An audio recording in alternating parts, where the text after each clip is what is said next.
दिलं नाही यश आणलंय वढून साऱ्या संकटांशी असं लढून जिद्द होती म्हणून डावलंय करून बसणार नाही लाचार बनून येत नव्हतं चाला या चढावरून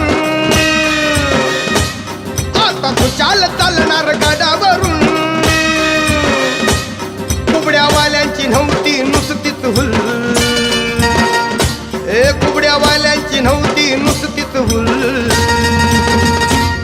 आम्ही ठरलो यात सक्सेसफुल आम्ही ठरलो यात सक्सेसफुल